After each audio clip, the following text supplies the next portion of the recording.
कुशल और शरबती जंतर मंतर की दुनिया में आगे बढ़ रहे थे। तभी उनके पीछे किसी के चलने की आवाज सुनाई देती है। कुशल और शरबती पीछे मुड़ के देखते हैं तो उनके पीछे एक बहुत बड़ी चींटी खड़ी होती है। वो चींटी कुशल और शरबती से कहती है, आज बहुत ही स्वादिष्ट खाना मिलेगा, तुम दोनों बनने के लिए तैयार हो जाओ। उसके बाद वो चींटी हवा में एक स्मेल जैसा छोड़ देती है और देखते ही देखते वहाँ 10-15 चींटियां आ जाती है। सारी ही चींटी बड़ी डरावनी लग रही थी। कुशल शरबती को तलवार देता है और दोनों वहां से भागने लगते हैं। कुशल तीर चला के उनसे बचने की कोशिश कर रहा था, लेकिन वो चींटियां बहुत बड़ी और ताकतवर थी। तभी शरबती को आगे एक गुफा दिखाई देती है। गुफा के दरवाजे पर एक पहेली लिखी हुई थी। एक गुफा के 2 रखवाले, दोनों लंबे दोनों काले, औरतों का नहीं इससे कोई वास्ता, मर्दों की पहचान का है ये रास्ता। लॉजिकल आर्मी, क्या आप बता सकते हैं इस पहेली का जवाब क्या होगा? सोचिए सोचिए लॉजिकल आर्मी।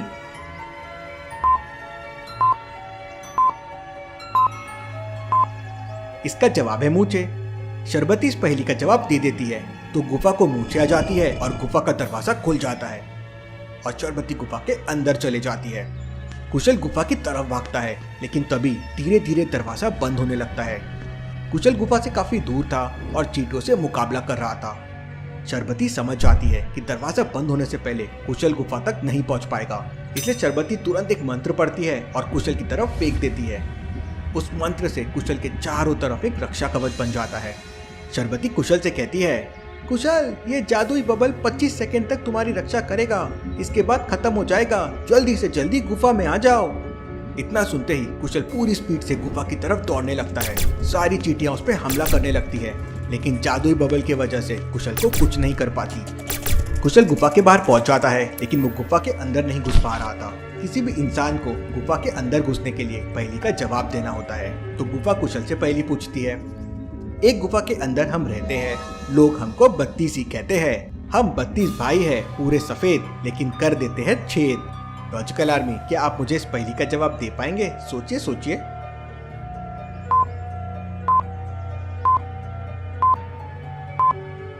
इसका सही जवाब है हमारे दांत। कुशल इसका जवाब दे देता है और गुफा के अंदर पहुंच जाता है, लेकिन कुशल जैसे ही गुफा के अंदर जाता है, पीछे से उछलकर एक बड़ी सी चींटी भी गुफा के अंदर आ जाती है और कुशल के ऊपर पैर रख देती है। कुशल घायल होकर नीचे गिर जाता है। तभी शरबती अपनी तलवार निकालती है और चींटी का सर काट देती है।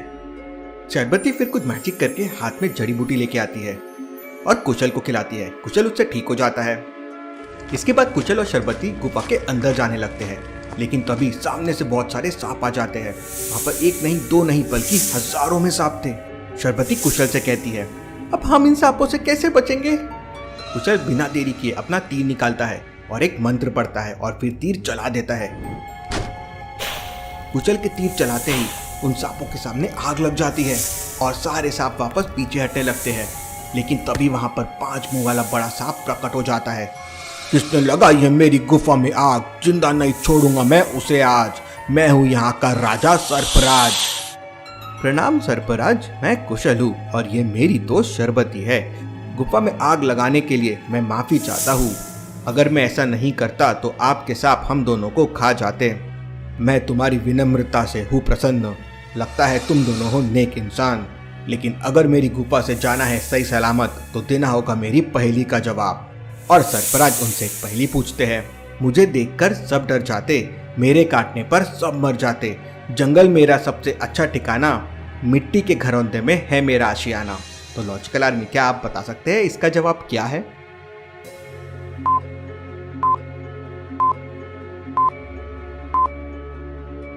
इस पहेली का जवाब है सांप। कुशल इसका जवाब दे देता है तो वो सर्पराज कुशल से कहता है, तुम हो बहुत समझदार बालक, बताओ जाना कहाँ है तुमको?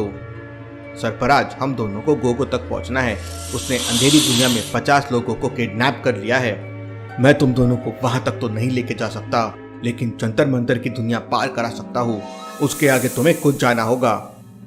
इसके बाद सर्पराज गुफा के दरवाजे की तरफ जाने लगता है तो कुशल कहता है, गुफा के बाहर बहुत सारी बड़ी बड़ी चींटियां हैं। तो सर्पराज कुशल और शरबती को अपनी पूंछ से उठाकर अपने ऊपर बैठा लेता है और जैसे ही वो गुफा के दरवाजे के पास पहुंचते हैं, गुफा का दरवाजा खुल जाता है। गुफा के बाहर बहुत सारी चींटियां मरी पड़ी थी। वहां का नजारा देख कुशल समझ जाता है कि जरूर इन चींटियों को किसी ने मारा है, लेकिन वो कौन हो सकता है? कुशल अपनी तलवार शरबती को दे देता है और सर्प राजा पे बैठ के वो आगे बढ़ते हैं। तो आगे धमाका सिंह और उसकी पूरी सेना खड़े रहती है। मतलब उन चींटियों को धमाका सिंह और उसकी सेना ने मारा था। धमाका सिंह के हाथ में एक भाला था। धमाका सिंह तुरंत भाला फेंककर सर्प राजा को मारता है। भाला सर्प राजा के गले में आकर लगता है और खून निकलने लगता है। इस बात पर सर्पराज को बड़ा गुस्सा आ जाता है और वो गुस्से में कहते हैं, किस मूर्ख ने अपनी मौत को दावत दी है। इसके बाद सर्प राजा अपने मुंह से आग उगलने लगता है और धमाका सिंह की सारी सेना को जलाकर राख कर देता है। ये देखकर धमाका सिंह काफी डर जाता है और वहां से भागने की कोशिश करता है, लेकिन कुशल एक तीर चलाता है और वो तीर धमाका सिंह के पैर पे लगता है। धमाका सिंह वहीं गिर जाता है और वहां से गायब हो जाता है। इसके बाद सर्प राजा कुशल और शरबती जंतर मंतर वैद्य के पास जाते हैं। वैद्य की कुटिया के बाहर एक पहेली लिखी हुई थी, हम दोनों हैं जुड़वा भाई, देखने में दोनों बिल्कुल एक जैसे, एक बिछड़े तो दूसरा काम ना आए, पैरों के ये साथी कहलाए। तो लॉजिकल आर्मी, क्या आप बता सकते हैं इस पहेली का जवाब क्या हो सकता है? सोचिए सोचिए लॉजिकल आर्मी।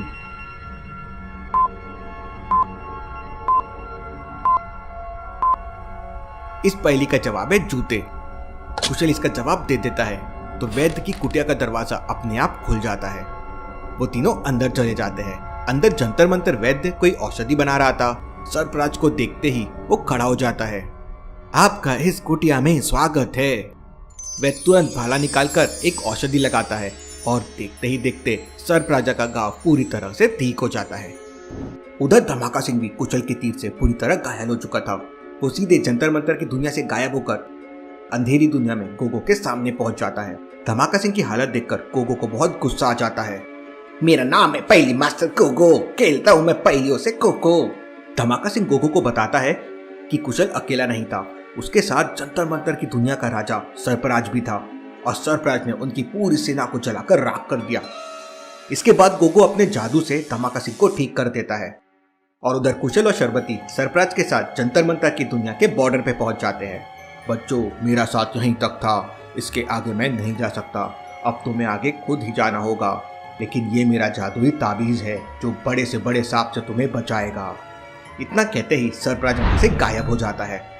इसके बाद कुशल अपने पीठ से जादुई शीशा निकालता है और आगे का रास्ता पूछता है। तो जादुई शीशे पर एक पहेली आ जाती है। रोज रात को आती है वो, रोज सवेरे चले जाती है, नींद नहीं है उसका काम, लेकिन हमें सुलाती है। बताओ लॉजिकल आर्मी, वो चीज क्या है?